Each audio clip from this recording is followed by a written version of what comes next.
हिंदू समाज में अक्सर लड़के लड़कियों की शादी जानवरों और पेड़ों के साथ कराए जाने की घटनाएं सामने आती रहती हैं। इन घटनाओं के पीछे ज्योतिष एक बड़ी वजह है। माना जाता है कि जिस व्यक्ति की कुंडली में मांगलिक दोष होता है, उसे दूर करने के लिए लड़के या लड़कियों के विवाह पहले किसी जानवर या पेड़ के साथ कराया जाता है। फिर क्या यह करने से लड़के या लड़की की कुंडली से मांगलिक दोष खत्म हो जाता है? लेकिन ऐसा करने के पीछे क्या कारण है और किन परिस्थितियों में ऐसा कराया जाता है? आखिर क्या कहती हैं हमारी मान्यताएं? आइए जानते हैं हमारे आज के इस वीडियो में। नमस्कार और स्वागत है आप सभी का हमारे चैनल दैविक गुरु पर। दोस्तों, विवाह के लिए लड़का लड़की की कुंडली मिलान करते समय किसी की कुंडली में मांगलिक दोष, किसी की कुंडली में राहु केतु दोष, तो किसी की कुंडली में काल सर्प योग बनता है और इस वजह से शादी नहीं हो पाती। इस प्रकार के दोष लड़का या लड़की किसी की भी कुंडली में हो सकते हैं। उपाय के तौर पर ऐसी स्थिति में लड़का या लड़की का विवाह किसी वृक्ष से करा दिया जाता है। इसे वृक्ष विवाह भी कहा जाता है। हालांकि यह विवाह कुछ समय के लिए ही मान्य होता है और फिर लड़के लड़कियां अपनी मर्जी से विवाह कर सकते हैं। अगर किसी कन्या की कुंडली में मांगलिक दोष है, तो ऐसी कन्या से विवाह करने की स्थिति में वर के ऊपर जान का खतरा बना रहता है। ऐसे में पीपल के पेड़ से कन्या की शादी कराने को एक उपाय के तौर पर देखा जाता है। ऐसा करने से उसका मांगलिक दोष हट जाता है। अगर किसी कन्या की कुंडली में दो शादियों का योग हो, तो ऐसे में भी कोई भी परिवार ऐसी कन्या से विवाह करने में हिचकता है। दो शादी के योग का अर्थ है कि पहली शादी का सफल ना हो पाना और उसके बाद दूसरी शादी का होना। इसके समाधान के तौर पर किसी भी जानवर अथवा वृक्ष के साथ कन्या का विवाह करवा दिया जाता है, जिसको एक उचित उपाय माना जाता है।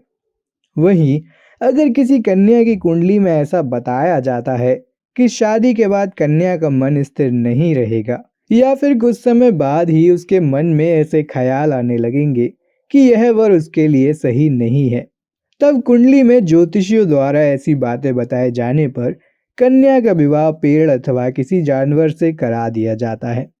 ऐसी मान्यता है कि शादी से गुजरने के बाद उसका मन स्थिर हो जाता है, फिर उसके बाद किसी इंसान से उसका विवाह करवाया जाता है। अब सवाल यह है कि क्या इस प्रकार के विवाह को उचित माना जा सकता है? तो सनातन धर्म में इसे जायज और उचित माना गया है, क्योंकि इस प्रकार के विवाह में कोई भी कानूनी झंझट नहीं होता।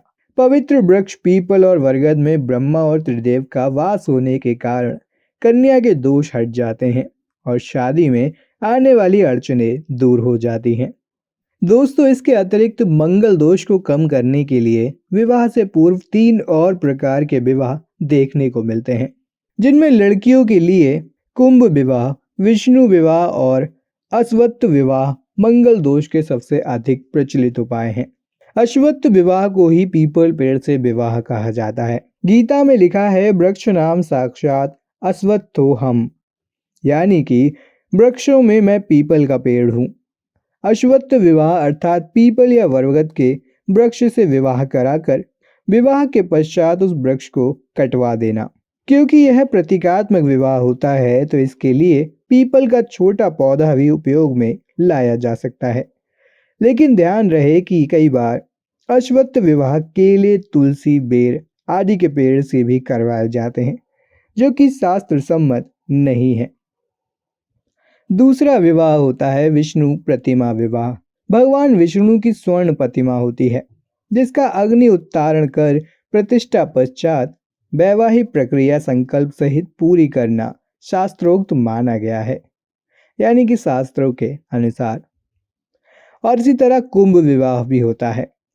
इस तरह किसी कन्या के मंगल दोष होने पर उसका विवाह भगवान विष्णु के साथ कराया जाता है। इस कुंभ या कलश में विष्णु भगवान स्थापित रहते हैं। तो इस तरह दोस्तों, किसी कन्या की कुंडली में मंगल दोष होने पर विवाह से पूर्व वृक्ष और पशु आदि के साथ विवाह करने का प्रचलन है। यह जानकारी आपको कैसी लगी? हमें कमेंट सेक्शन में कमेंट करके ज़रूर बताएं। अगर आपको वीडियो पसंद आया हो तो वीडियो को लाइक, शेयर और चैनल को सब्सक्राइब करना बिल्कुल भी ना भूलें। तब तक के लिए बने रहिए हमारे चैनल दैविक गुरु के साथ। धन्यवाद।